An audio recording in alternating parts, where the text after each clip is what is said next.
A constant recurring theme that I get since I've started this YouTube channel, I don't know, that's about 3 months ago now, has been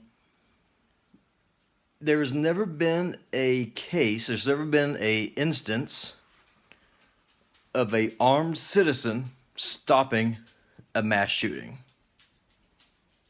Bullcrap. Just because the mainstream media doesn't report it does not mean it doesn't happen. And frankly, one of the things I want to kind of think about also is that the FBI, their statistic that they use, if memory serves, there has to be 5 or more people shot before it's considered a mass shooting. If a concealed carrier stops the threat before that happens, the shooting's never been considered a mass shooting because it didn't reach that threshold. It didn't hit that bloody requirement. So it's a circular argument. But what I've done, I've got a list here of attacks that were stopped by concealed carriers. And of course, this is all following up on that Islamist attack that happened at the University of Ohio this last Monday. I am sick and tired of the platitudes. I'm sick and tired of politicians and people in academia or entertainers condemning a senseless act of violence. It wasn't senseless. The guy was a radical Muslim. He was acting out on his ideology. That's why this happened. But that's going to be a topic for another conversation. What I'm going to do is I'm going to present several cases, and I'm going to include links to this below so that way you can go and research it yourself, which I hope that you do. I hope that you will like this video. I hope that you will subscribe to this channel if you haven't already, and I hope that you share this because we, once again, have got to do the job that the media refuses to do. It is up to you. It is up to me. So let's go and get started, shall we? Let's put truth to the lie. Let's expose these people for the liars that they are.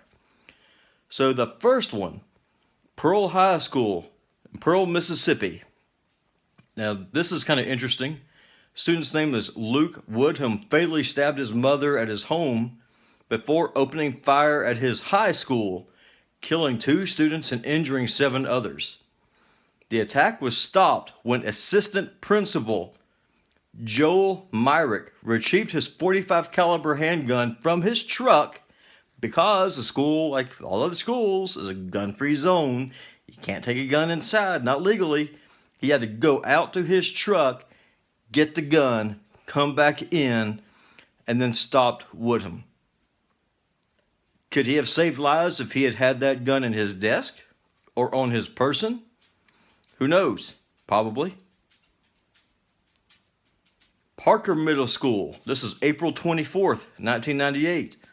A 14-year-old student showed up to his middle school dance party carrying a .25 caliber pistol. He opened fire inside the dance, killing a teacher and wounding another as well as 2 students.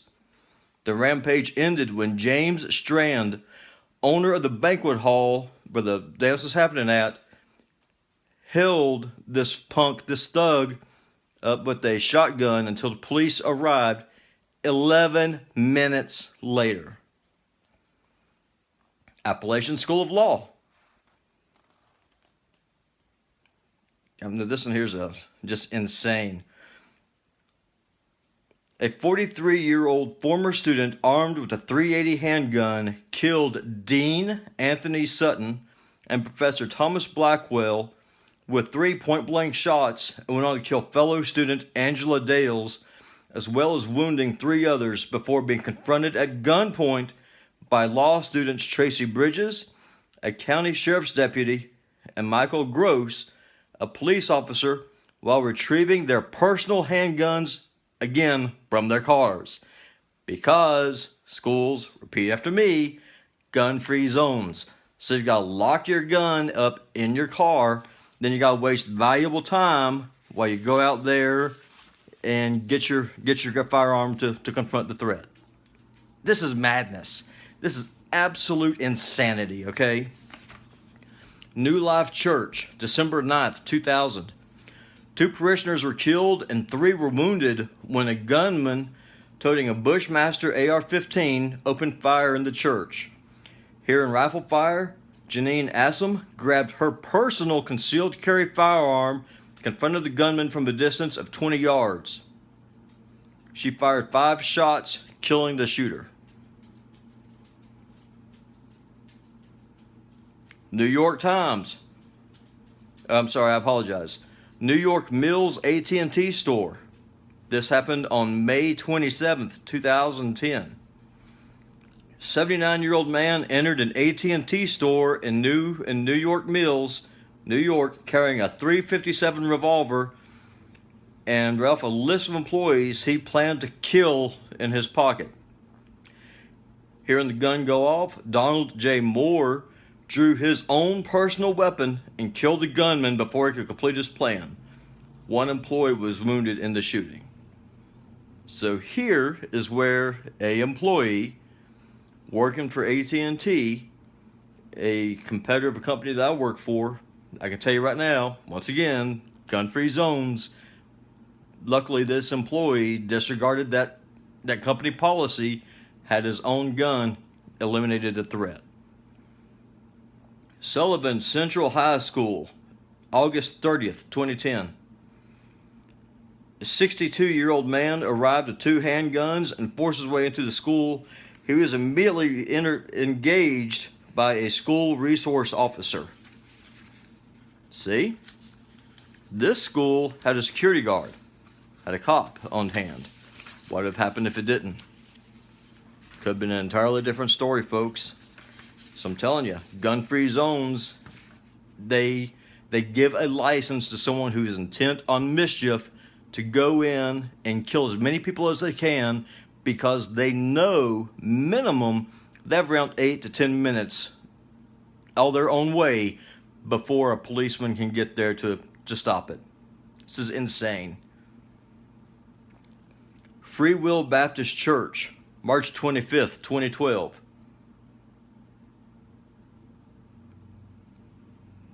Here's where a guy came in by the name of Gates, kicked in the door of the church, pointed a shotgun at Reverend Henry Guyton and several parishioners. Drawing a concealed carry handgun, a parishioner by the name of Guyton held Mr. Gates at gunpoint while 2 members of the church took him to the ground.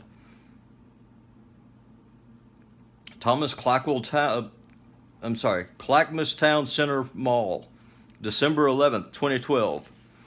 2 people were killed and a 3rd was seriously wounded at Clackamas Town Center near Portland, Oregon, when a rifle-toting gunman opened fire in a fast food court. Rick Melly, a shopper in the mall, drew a personally owned firearm and engaged the gunman, who retreated to a service elevator and killed himself. The Mystic Strip Club, January 11th, 2014. After being refused entry to the club for belligerent behavior and racist comments earlier in the night, Thomas Elliott Hegeland returned carrying a handgun and wearing a Halloween mask. As soon as he entered the club, the shooter opened fire, striking bouncer Brian Rizzo, a patron, and a waitress. Another bouncer, Jonathan Baer, drew his concealed handgun and shot Hegeland, killing him. I can tell you right now, malls and strip clubs are considered by law gun-free zones. I'm really glad that these folks decided to disregard those ordinances and be sheepdogs in their respective places where they were. Austin, Texas, construction site. An irate former employee came to a construction site and opened fire on his co-workers. The site's foreman, a concealed handgun license holder, drew his firearm and fired. Both men were wounded in the exchange of gunfire, but the foreman's actions ended the attack and no one else was hurt. Cache Valley Hospital, May 16th, 2014. a man entered the hospital emergency room and began making demands. After demanding to see a doctor, he racked the slide of one of his handguns and told the hospital employees, "Someone is going to die today." While a security guard tried to keep the gunman's focus on him, two corrections officers who happened to be at the hospital on an unrelated matter and emerged from another direction. The gunman was shot 3 times. No other people were harmed. Lastly but not least, this is at Mercy Fitzgerald Hospital on July 25th, 2014. A psychiatric patient killed his doctor and then struck another doctor, I guess he pistol whipped him, by the name of Mr. Lee Sullivan. Before the gunman could leave the office and continue his rampage, Dr. Sullivan drew his own concealed handgun and put 3 rounds into the attacker, killing him.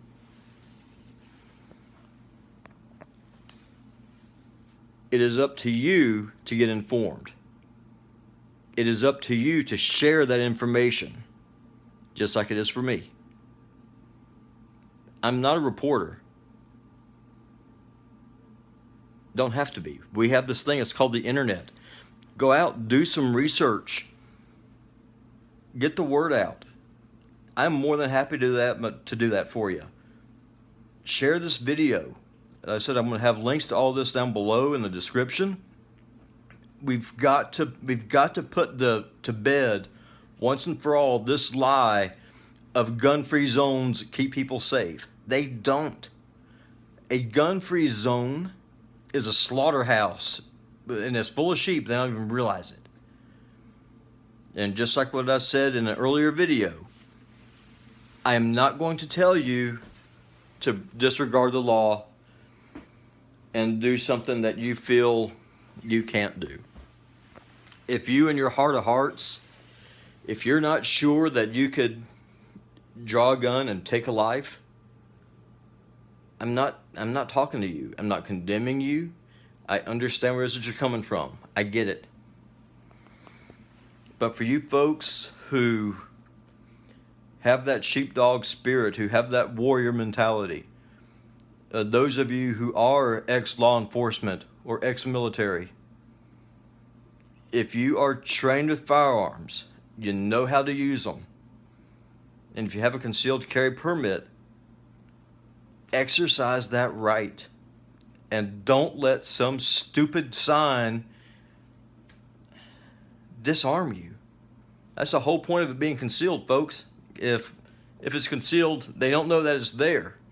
Keep your mouth shut. Go about your day like you normally do. God forbid that you ever need to have it. I hope you don't. I hope I never have to use mine. But if that day comes, when it arrives, and it is going to happen again for someone, I hope that that person who is there, being the first responder, is able to end the threat and stop the attacker before any more people get hurt. That's my hope. That's my prayer. And again, I just wanted to thank you for watching this video. I do appreciate your viewership. If you would give me a thumbs up and a subscribe, I'd appreciate it. It just helps propagate this channel on the YouTube search engine algorithms. And more important than that, this message has got to get out. We have all these liberal anti-gun politicians and entertainers, and they're pushing back so hard on the right of self-defense. It's time to say enough. No more. We are done. We are not going to be sheep. We are going to push back. We are going to fight back. It's time, folks. It's time. You're responsible for your own safety. You're responsible for the safety of your family. So I'll leave it at that. You have a decision to make.